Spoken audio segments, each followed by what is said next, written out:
Okay, I've selected down some results here that I'm interested in. Two different elk units maybe to apply for. They both have around 14% draw odds. So I have unit 95 and unit 49 here that look really interesting to me. So I've done kind of my research. They both have public land here, looking at the map on my results page. So now I'm going to dive in a little bit more into WebMap and look at a little bit more detailed layers to see which unit I might want to apply for. And this kind of scouting is not looking for animals. I'm not going to the field. I'm not saving my offline maps. I'm not seeing where my glassing points are. I'm going to be using a little bit different strategy. I want to look at more things like roads, conditions, food sources, what kind of topography I want to go hunting in. Do I want to go hunting in mountains, in prairies? Is there road access? So I'll dive in here and walk you through some of those layers.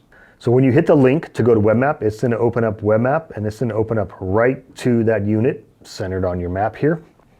Pretty cool feature. And then you can start diving in.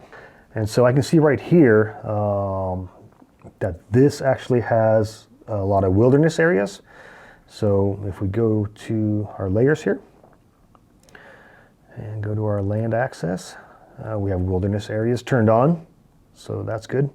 That's a good one to check right away. Wilderness areas are going to have different rules. So you can't take bikes in there. You can't have,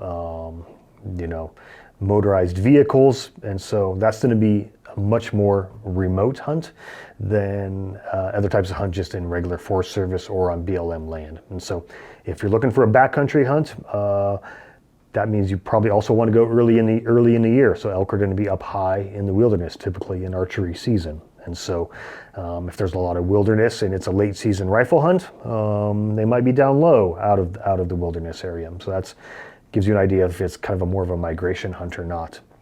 The next layer I would look at is the current conditions. There's some cool ones here. You can look at the drought data. That's a really interesting one to turn on.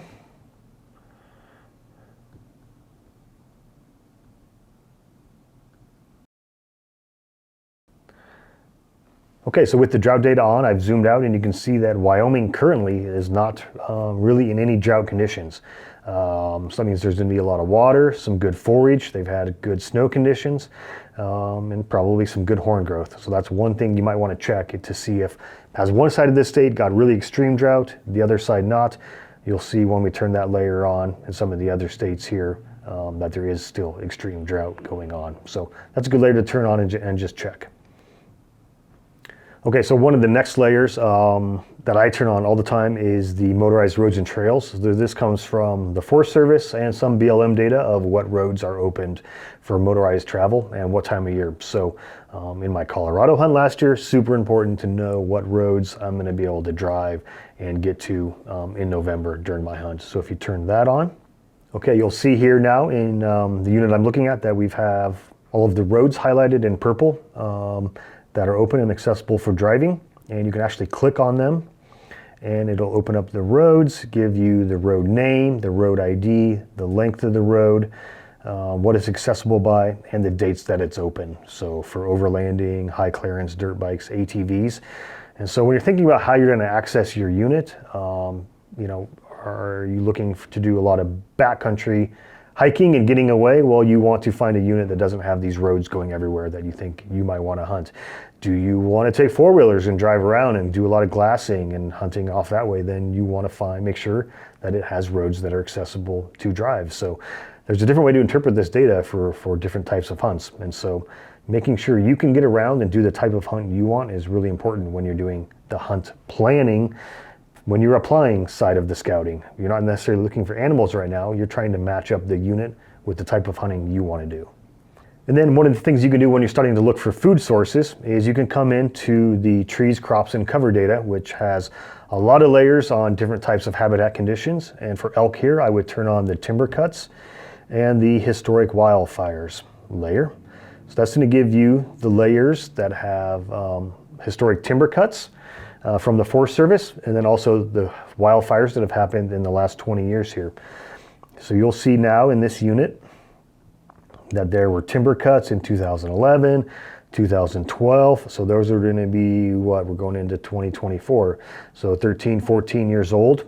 Those are going to be regrown a little bit. So there's not a lot of fires here in the last 5 or 10 years. And so what you're seeing on the aerial imagery is probably what you're going to get as far as the trees. So there's not going to be any deadfall or burned areas in this unit, it looks like. So let's go back and look at the other unit I was interested in and see where that takes us. So we're going to click on the link for unit 49 here. This unit is much different. Same draw odds. This has no Forest Service in it. This is basically you're hunting 100% BLM land in this unit. So it's going to be a much different type of hunt.